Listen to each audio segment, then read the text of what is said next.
This is DRF Race of the Day. Hi, everybody. Dan Illman, Mike Beer, the DRF Race of the Day for Thursday, April the 8th, race number 6 at Oaklawn Park. Let's throw up the field for this optional claimer. We're going 3/4 of a mile for fillies and mares. You can download free formulator past performances for this race on the Race of the Day event page at drf.com. Access them, handicap along with us. My trainer John Sadler went turf to dirt successfully in the Santa Anita Derby with Rock Your World. He's going to try it with the one Candora. The extra layer for Candora is she hasn't raced in 913 days. That's quite a layoff she's coming back off of here, Dan. We last saw her as a 2-year-old. Now she's 5. And they're going to try dirt for the first time here. And on top of all that, they're going to ask you to take 7-2. No thanks.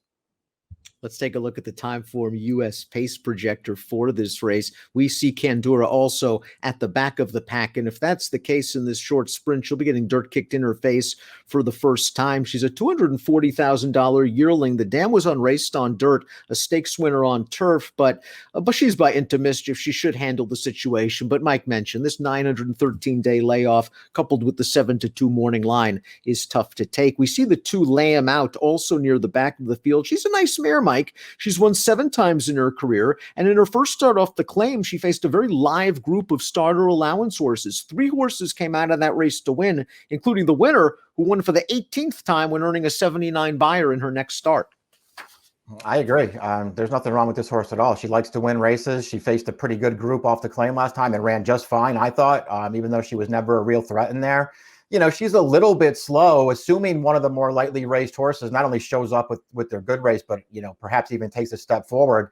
It makes this horse in a little bit of trouble, but overall you can expect her to show up and she's pretty good. Here's the expected pace setter on Timeform US's pace projector. That's the 3 Final Form, who made her first start off the claim last time out, was right in the thick of things turning into the stretch before flattening out. The 3rd place finisher of that race came back to run 3rd for 25 with a 73 buyer. She's an 8-time winner. She likes Oaklawn, but she's stepping up in class. She is. She ran some fast races last year, Dan. We'll see if she can get back to one of those. I haven't been thrilled with her, first 2 starts off the layoff so far. So maybe she can get better. I'm a little concerned that her 2 really fast races are at 5.5 furlongs. That bothers me a little bit, but she's got speed. Lightly raced number 4, Crown Jewel, will be making her 3rd start of the form cycle, only the 7th start of her career. She's 5 right now. But here's the formulator fact for Steve Asmussen, who does well with runners going 3rd off layoffs of 6 months to a year in dirt sprints, optional claimers as well. 33% winners, a 344 ROI. I like the race off the long layoff at Oaklawn, Mike, back on February the 5th, where she sandwiched a couple of next out winners. A little flat last time out at odds on. I wonder if that pace was a little bit faster than it looks on paper. She was in chase mode and she just couldn't keep up in a race that went to a closer that might have been better than looked on paper, coming off a layoff from Saratoga. Agreed. And the 1-2 finishers both, made up a lot of ground in the stretch there. It kind of fell apart late. I don't know that I loved cutting her back to 5.5 for that race, to be honest with you, Dan. This is a better distance for her. I'm with you. I thought she ran well off the layoff. She's too bad. That was a pretty long layoff, and the horse that beat her, Ocean Breeze, is pretty good. Miss Antioch, the number 5, is an Arkansas bred facing open foes. Let's watch her most recent start at Oaklawn last month against fellow statesbreds. Miss Antioch got up close to the pace. She takes over the lead.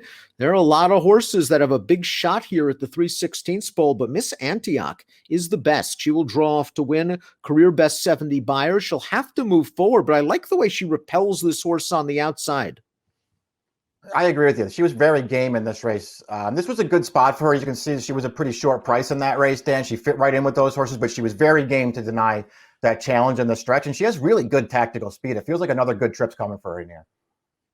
All of the 6 She's Stuck Up's dirt races look pretty good, and it looked like a shrewd claim for these connections. They claimed her for only $6,250 off of a second-place finish on synthetic at Arlington. They gave her a break. They ran her back at Hawthorne, and she dominated. Let's watch She's Stuck Up's one and only start this year at 4, where she went right to the lead, and it is showtime. She didn't go fast. She dominated the group. I'm not sure what she beat, but this was a step in the right direction.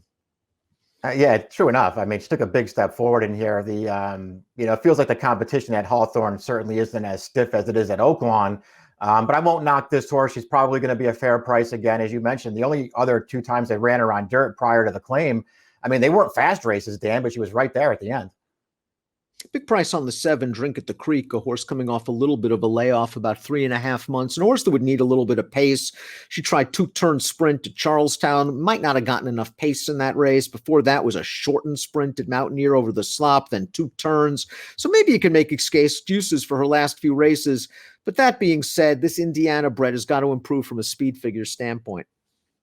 Yeah, I mean, she just doesn't have the race that you could point to, that's going to make her really competitive in here, assuming everybody shows up. And it's not like she has the upside that some of the others do.